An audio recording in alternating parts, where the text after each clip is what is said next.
Friends, இன்றைக்கி வந்து பிரண்டை சட்னி எப்படி செய்யலாங்கிறது பார்க்கலாம். ரொம்ப ஹெல்த்தியானது. இது வந்து அடிக்கடி வாரத்தில் 1 நாள் 2 நாள் வச்சு சாப்பிட்டு வந்தீங்க அப்படின்னா மூட்டு வலி உள்ளவங்களுக்கு அவ்வளோ சரியாகும். வாங்க இது எப்படி செய்யலாங்கிறது பார்க்கலாம். வீடியோ ஸ்கிப் பண்ணாமல் ஃபுல்லாக பாருங்கள்.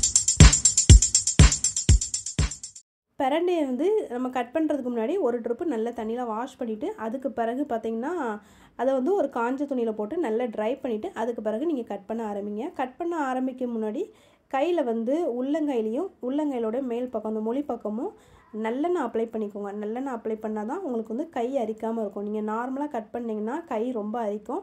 ஸோ பார்த்திங்கன்னா நீங்கள் 2 பக்கமும் கையில் உள்ளங்கையிலையும் வெளிப்பக்கமும் நல்லெண்ணெய் அப்ளை பண்ணிவிட்டு கட் பண்ணுங்கள். இதில் வந்து நார் வரும். அதை வந்து கத்தியை வச்சு இந்த மாதிரி எடுத்து விட்டாலே ரொம்ப ஈஸியாக வந்துடும்.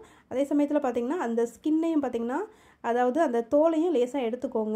பிரண்டை பார்த்திங்கன்னா இளம் பிரண்டையாக பார்த்து எடுத்துக்கோங்க. அதாவது லைட் க்ரீன் கலரில் இருக்கும். அந்த மாதிரி பிரண்டையாக பார்த்து நீங்கள் செலக்ட் பண்ணி நீங்கள் சமைக்க ஆரம்பிங்க. அதே சமயத்தில் பார்த்திங்கன்னா ரொம்ப டார்க் க்ரீனாக இருக்கும். அந்த மாதிரி பிரண்டையாக செலக்ட் பண்ணாமல் லைட் க்ரீனாக இருக்கும். அந்த மாதிரி பிரண்டையை செலக்ட் பண்ணி நீங்கள் வந்து சட்னிக்கு நீங்கள் செலக்ட் பண்ணி எடுத்துக்கோங்க. நெக்ஸ்ட் பார்த்திங்கன்னா நான் இதை கட் பண்ணியாச்சு. நெக்ஸ்ட் ஒரு கடாய் ஸ்டவ்வில் வச்சுருக்கேன். இதில் வந்து 1 டீஸ்பூன் அளவுக்கு நல்லெண்ணெய் சேர்த்துருக்கேன். இதில் வந்து பார்த்திங்கன்னா நீங்கள் ஃபுல் அண்ட் ஃபுல் நல்லெண்ணெய் மட்டும் சேர்த்துக்கோங்க. நல்லெண்ணெய் சேர்த்தா தான் இந்த சட்னிக்கு ரொம்ப நல்லாயிருக்கும். இதில் 2 டேபிள் ஸ்பூன் அளவுக்கு உளுந்து சேர்த்துருக்கேன். அப்புறம் 1 டேபிள் ஸ்பூன் அளவுக்கு கடலைப்பருப்பு சேர்த்துருக்கேன். இதை சிம்மில் வச்சே எண்ணெயில் நல்லா வறுத்து விட்டுக்கலாம். இப்போ வந்து இது கூடவே 2 மிளகாய் வத்தலும் ஆட் பண்ணிக்கிட்டேன். நான் வந்து காரம் நார்மலாக தான் வீட்டில் சேர்ப்போம். அதனால் வந்து 2 மிளகாய் வத்தல் தான் ஆட் பண்ணியிருக்கேன்.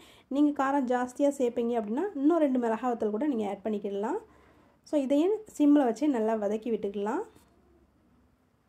இது வந்து இந்த கலரில் வரணும். அந்த உளுந்தப்பருப்பு வந்து கலர் சேஞ்ச் ஆகி ப்ரௌனிஷாக வரணும். அந்த ஸ்டேஜ் வரைக்கும் நீங்கள் வறுத்து விட்டுக்கோங்க. சிம்மில் வச்சு வறுத்துக்கோங்க. ஓகே, வறுத்தது வந்து வேறு பிளேட்டுக்கு மாற்றிட்டேன். மறுபடியும் அதே கடாயிலே 1 டேபிள் ஸ்பூன் அளவுக்கு நல்லெண்ணெய் சேர்த்துருக்கேன். நல்லெண்ணெய் சூடானது பிறகு ஒரு சின்ன துண்டு இஞ்சி சேர்த்துருக்கேன். இப்போ வந்து ஒரு 3 பல் இல்லைன்னா 4 பல் பூண்டு சேர்த்துக்கலாம். அப்புறம் ஒரு 10-15 சின்ன வெங்காயம் ஆட் பண்ணியிருக்கேன். உங்கள்கிட்ட சின்ன வெங்காயம் இல்லை அப்படின்னா நீங்கள் பெரிய வெங்காயம் கூட ஒரு வெங்காயம் ஆட் பண்ணிக்கிடலாம். இதில் வந்து ஒரு சின்ன நெல்லிக்காய் அளவுக்கு புளியும் ஆட் பண்ணியிருக்கேன். இப்போ இது கூடவே பார்த்திங்கன்னா 1 டீஸ்பூன் அளவுக்கு தனியா சேர்த்துருக்கேன். தனியா வந்து நான் ஏற்கனவே பாட்டிலில் வறுத்து தான் ஸ்டோர் பண்ணி வச்சுருக்கேன். அதனால தான் இந்த டைமில் சேர்க்குறேன்.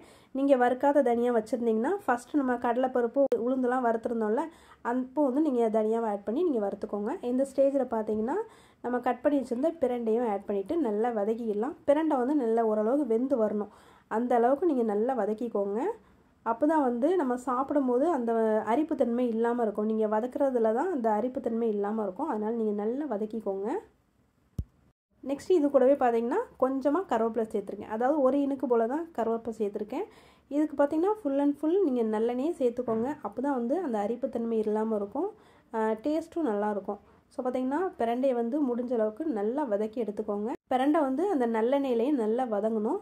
மீடியம் ஃப்ளேமில் வச்சே வதக்கி விடுங்க. அப்போ தான் வந்து ஒன்று போல் வதங்கி வரும். ஸோ பார்த்திங்கன்னா இந்த அளவுக்கு நான் நல்லா வதக்கி எடுத்துட்டேன். இதை வந்து ஆற விட்டுடலாம். ஆற விட்டுட்டு நல்லா ஆறினதுக்கு பிறகு நம்ம மிக்ஸி ஜாரில் போட்டு அரைச்சி எடுத்துக்கலாம். ஓகே, இது ஆறட்டும். ஓகே, நெக்ஸ்ட் ஒரு மிக்ஸி ஜார் எடுத்துக்கோங்க. இப்போ வந்து பார்த்திங்கன்னா நம்ம வறுத்து வச்சுருந்த கடலைப்பருப்பு உளுந்தை வந்து ஃபஸ்ட்டு அடியில் சேர்த்துக்கலாம். இது சேர்த்ததுக்கு பிறகு அதுக்கு மேலே வந்து நம்ம வதக்கி வச்சுருந்த வெங்காயம் பிரண்டை எல்லாத்தையுமே அதுக்கு மேலே ஆட் பண்ணிக்கலாம். இதில் வந்து பார்த்திங்கன்னா நான் இதுக்கு தேங்காய் எதுவும் சேர்க்கலை. சப்போஸ் வந்து நீங்கள் வச்சுருந்து சாப்பிட்ணும் அப்படின்னா நீங்கள் தேங்காய் சேர்க்க வேண்டாம். இல்லைன்னா நீங்கள் உடனே சாப்பிட்டு காலி பண்ணுறீங்க அப்படின்னா நீங்கள் வந்து ஒரு நேரம் வச்சு சாப்பிட்டு காலி பண்ணுறீங்க அப்படின்னா கொஞ்சமாக தேங்காய் சேர்த்துக்கலாம். தேங்காய் சேர்த்தாலும் ரொம்ப நல்லாயிருக்கும். இந்த டைமில் வந்து நீங்கள் தேங்காய் சேர்த்து அரைச்சி எடுத்துக்கலாம். ஸோ கொஞ்சமாக உப்பு சேர்த்துக்கிடுறேன். கல் உப்பு சேர்த்துட்டு இதை மூடி வச்சு தேவையான அளவுக்கு தண்ணி விட்டு நான் நல்லா அரைச்சிட்டு வந்துட்டேன். பாருங்கள், இந்த ஸ்டேஜுக்கு அரைச்சிட்டு வந்திருக்கேன். அதாவது ரொம்ப ஃபைன் பேஸ்ட்டாக அரைக்காதீங்க. கொஞ்சம் கொரகொரப்பாக இருக்கணும். அப்போ தான் இது நல்லாயிருக்கும். இப்போ வந்து இதை தாளித்து விட்டுடலாம். வழக்கமாக கடுகு உளுத்தம் பருப்பு போட்டு தாளிப்போல அதே மாதிரி தாளிச்சிக்கிடலாம். இதில் வந்து பார்த்திங்கன்னா நான் 1 டேபிள் ஸ்பூனுக்கும் அதிகமாக நல்லெண்ணெய் சேர்த்துருக்கேன். நல்லெண்ணெயில் தாளித்தா தான் இது நல்லாயிருக்கும். அதனால் நான் ஃபுல் அண்ட் ஃபுல் இதில் வந்து நல்லெண்ணெய் தான் சேர்த்துருக்கேன்.